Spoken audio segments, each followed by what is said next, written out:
Welcome back to Hit Subscribe, where we chat with key leaders in the e-commerce space to discuss the present and future state of commerce optimization.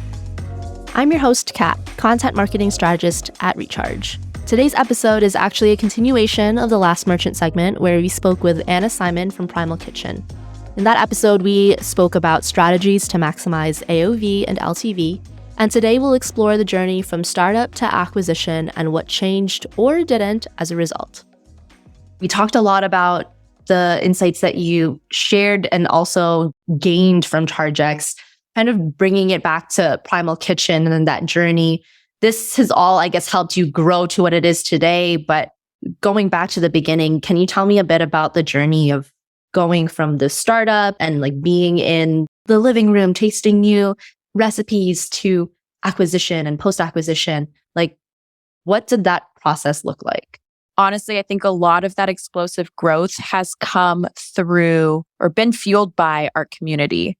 So to continuously nurture our community and build a loyal following, we prioritize like creating a lot of that high quality content that just resonates with our target audience, whether in the form of recipes or just further educating consumers on why they should transition to avocado oil or why they should limit the sugars or eliminate sugars in their diets or other industrial seed oils, for example.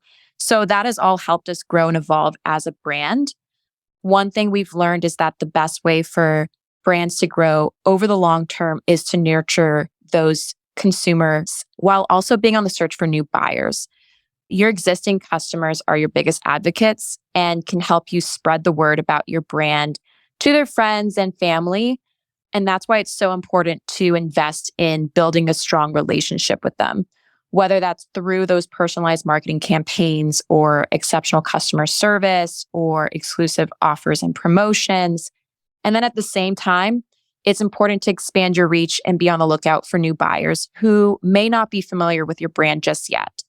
And this can be done through a variety of tactics, such as your targeted advertising campaigns, your influencer partnerships, which was so crucial, especially at the beginning of the birth of our brand, or through strategic collaborations with other brands. And we've done this numerous times with so many other complementary brands to bring value to our consumers on what other like better for you brands are out there. So for us, with an initiative to reach new households, we've expanded our imagined universe of users, realizing there was a much broader competitive space we could target beyond consumers who align with specific diets, and dipping into a new category of consumers who are wellness focused, who are turning to food to improve their overall life performance. And so ultimately, I would say the key to success is finding the right balance between nurturing your existing community and also seeking out new opportunities for growth. It's a constant process of experimentation and adaptation, but by staying focused on your customers and their needs, you can build a brand that is authentic and resonates with your core consumer. Now, you actually brought something up which I'm quite curious about and has been a conversation that I've had with a few merchants, which is collaborating with other brands, but also with like influencers and influencer marketing. I've heard kind of both sides of specifically influencer marketing being quite successful, but then also not successful at all. What has that experience looked like for you guys? I would say influencer marketing is like the new way of word of mouth marketing. Mark Sisson, I would say, is and was an influencer at the very start when he started his blog, Mark's Daily Apple. And it provides you and your brand an opportunity to develop an even deeper relationship with your consumers. You're able to be authentic. You're able to be yourself. And consumers appreciate that and they recognize that, especially in a digital world where there are so many different brands that are trying to reach you in possibly sometimes inauthentic ways. Yeah, I think that's been the difficulty with some of the brands that I've talked to is they think that because the influencer that they reached out to has this great following and they're quite authentic, that it would generate a lot of conversions. But I've heard that it actually doesn't convert very much, but maybe it does generate quite a bit of traffic. I don't know. Like, did you experience a pretty good success rate with conversions with influencer marketing then, it sounds like? I think it depends on like the KPIs that you're looking for. So for us, our influencer strategy is a part of our brand awareness and consideration marketing tactics.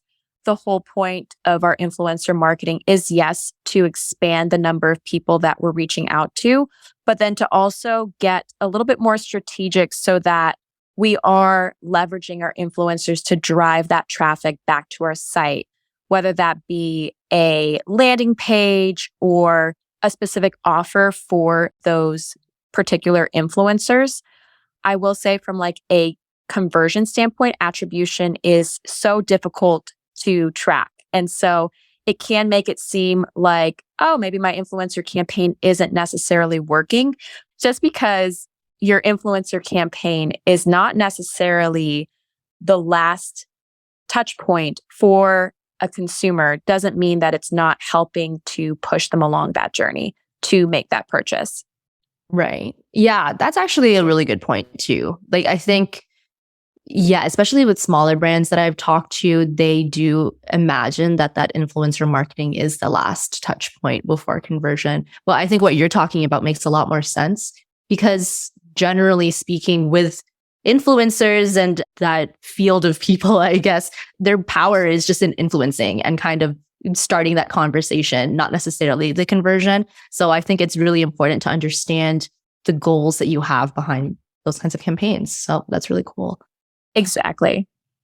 Yeah, this is actually very, very timely because I have another conversation that I'm having on the side about influencer marketing with another brand that I spoke to at ChargeX because they were thinking that it's really hard to get their products in front of people and they didn't have good experience with influencer marketing. And I was like, oh, that's really interesting. So yeah, so this is the journey from startup to where you are now. What about for merchants who have never gone through the process of acquisition or don't even know anything about that? From the marketing side, did that kind of shift your strategy at all when you were in the process of acquisition? Like, was your marketing strategy still the same or did it have to change a bit? No, it was pretty much the same. We had a very small budget that we were working with before we got acquired. And so a lot of our strategy, at least from like a paid media side and influencer marketing side, was us doubling down on things that were going to convert. We were very purchase driven, not to say that we still aren't, we still are, but every single tactic was in place to drive that purchase. And that was always very top of mind for us. And then I guess after the acquisition, you had a bit more resources for marketing. Did your strategy change after the acquisition at all, or did it also continue the same way?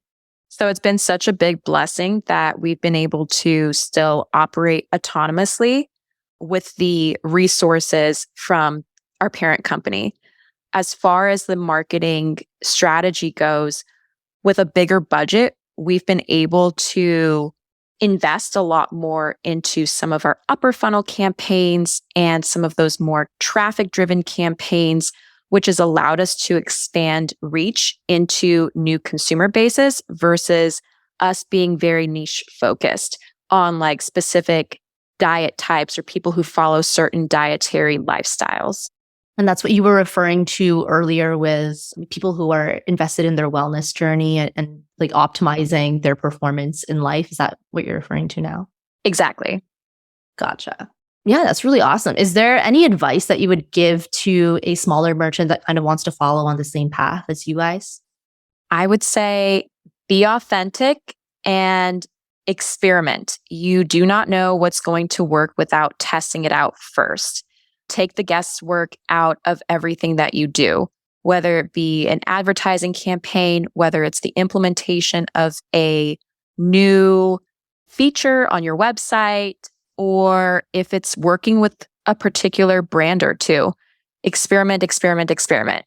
Yes, that was also a topic of conversation at ChargeX. I think one of our keynote speakers was talking about data and experimenting and how like the best data is your own data. Exactly. The best goals are from your own data. Yeah.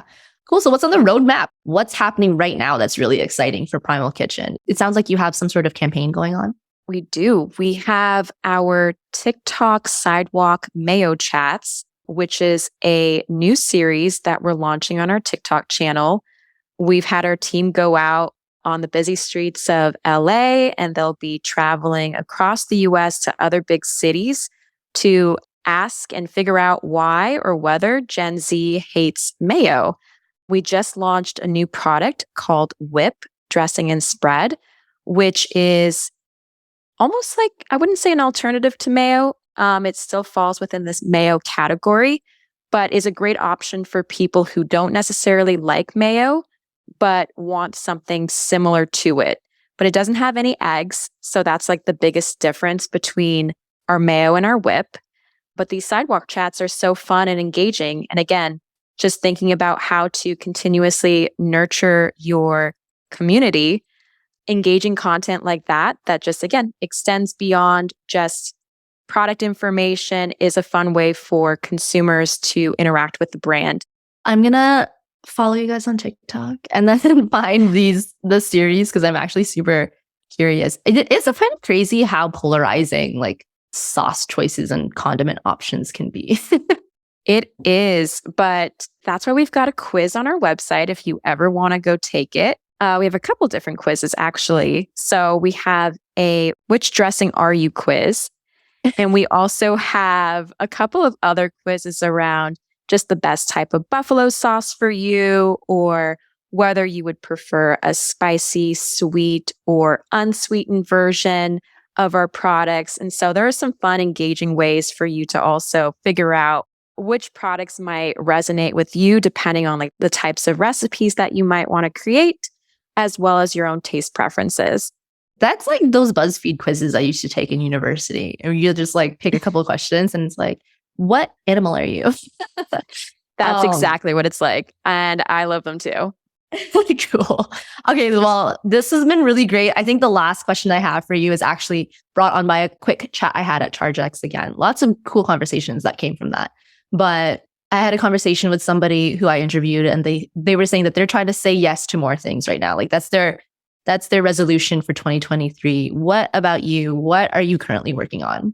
Personally, I am always trying to stay up to date with the ever-changing, ever-evolving digital marketing landscape. There's just so much technology and so many trends that I feel like most brands and marketing professionals need to remain competitive. So one way for me to overcome that challenge is investing in ongoing education and training for myself and my team. So attending more conferences now that we've come out of this post-COVID world, taking some more online courses, and then partnering with different agencies that specialize in those emerging technologies. There are so many cool tools out there. So I'm so excited to continue to grow our tech stack. Cool. That's super exciting. I'm all for continuing education. So that sounds really great. Thank you again so much for joining us for this episode. And I'm looking forward to hearing it live. Thanks so much. Appreciate the time. We want to thank Anna once again for joining us for this 2-episode segment. You can find Primal Kitchen products at primalkitchen.com. If you liked what you heard, make sure to hit subscribe on whatever platform you're listening from and check us out at rechargepayments.com/hit subscribe for our latest episodes.